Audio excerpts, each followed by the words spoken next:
Alors, on commence par l'exercice 1.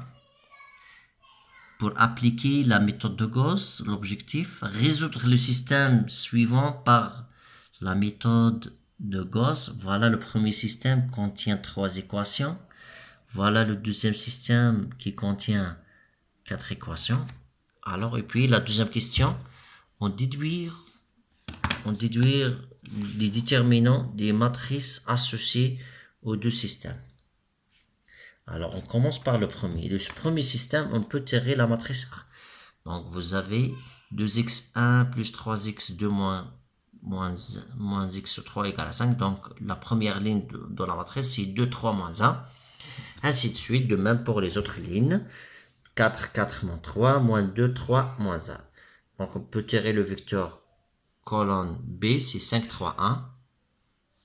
Et le vecteur colonne x1, x2, x3. Alors, posons A, c'est A indice 1 et le vecteur B, c'est B indice 1. Donc, le premier pivot, c'est le 2. C'est ça le premier pivot. Donc, on va noter ça, c'est L1, la première ligne, indice 1. L2, indice 1. L3, indice 1. Alors, la ligne de pivot, c'est une ligne intouchable. Donc, on reste fixe. Donc, on va mettre tout ce qui est au-dessus du pivot, c'est que des zéros. Avec condition, bien sûr, l'élément de pivot différent de 0. Comme la ligne est intouchable, reste L1. C'est-à-dire qu'il n'y a pas de modification. Pour avoir le 0, il suffit de calculer L2, c'est-à-dire la deuxième ligne, moins 4, c'est-à-dire le premier élément, sur l'élément de pivot multiplié par la première ligne. Donc, il suffit de calculer, c'est-à-dire on calcule. Donc, on trouve c'est 0, moins 2, moins 1, moins 7. On va noter ça, c'est L2, indice 2. De même pour L3, c'est la troisième ligne, moins 2 sur l'élément de pivot 2, multiplié par la première ligne. On trouve cette ligne-là. On va noter celle-là, c'est L3, indice 2. Voilà, celle-là, ce qu'on appelle la matrice augmentée A indice 1 B1 qui va transformer vers 1 indice 2 B2. Le prochain pivot, c'est moins 2. On va mettre tout ce qui est au-dessus, c'est 0. Comme, bien sûr, avec condition, le pivot différent de 0. Donc, on va faire la même chose. Donc la première ligne et la ligne de pivot restent fixes, c'est-à-dire elle est inchangeable toujours.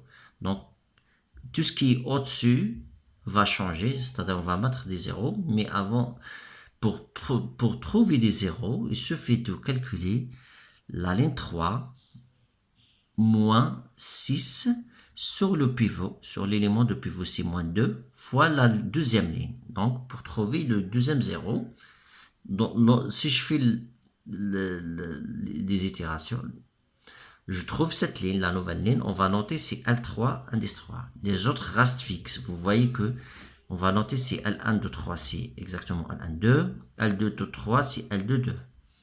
Alors, on a fait transformer vers la matrice augmentée A2, B2 vers A3, B3.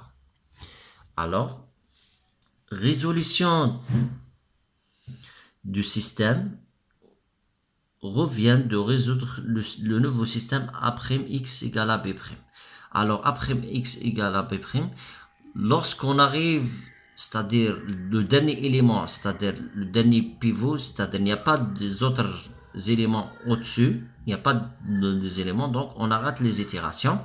Donc, on va noter cette matrice, c'est A', et le vecteur, c'est le B'. Alors, devient le système comme ceci, c'est A' fois X qui est égal à B. On va faire les multiplications, donc je trouve le nouveau système. Vous voyez bien que lorsque je trouve X3, je peux trouver X2. Lorsque j'ai X2, X3, je trouve XA. C'est ça l'idée de Gauss. Donc, d'abord, on remplace. Donc, X3, c'est 3. Donc, je remplace dans la deuxième ligne. Toujours, c'est le sens inverse. On calcule le dernier, et puis je remonte. Ainsi de suite. Le déterminant, donc lorsque je trouve x1, x2, de même, c'est facile.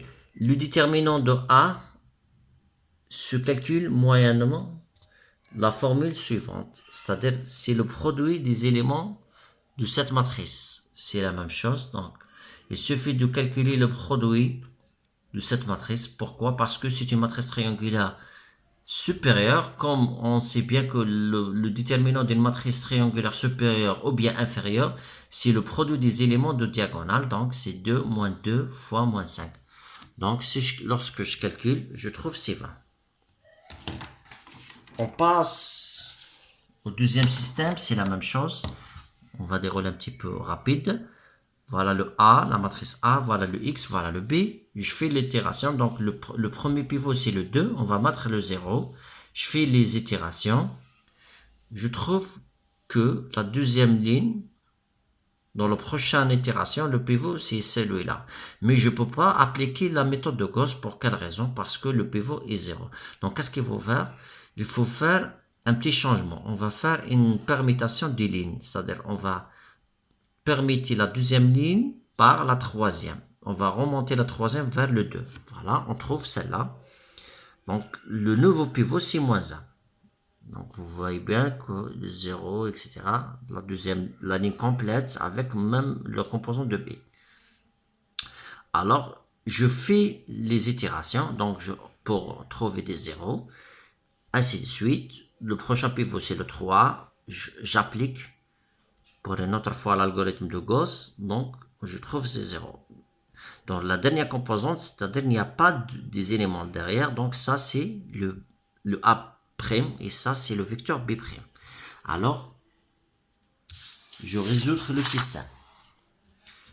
Donc on a le système.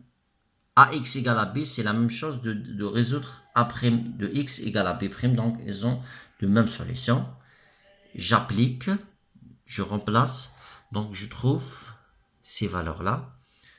Donc, toujours, on trouve x4, puis on trouve x3, puis on trouve x2, puis on trouve x1, c'est-à-dire avec le sens inverse. Le déterminant, cette fois-ci, est égal à quoi? C'est le produit des composantes diagonales, comme l'exemple précédent, mais avec moins a à la puissance 1.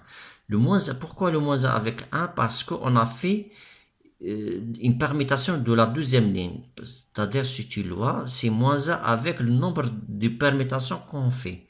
Donc, comme on a fait une seule permutation, c'est-à-dire on a permuté la troisième ligne par la deuxième ligne, donc on va mettre le 1 ici. Donc, on trouve ces 6. Voilà, merci pour votre attention.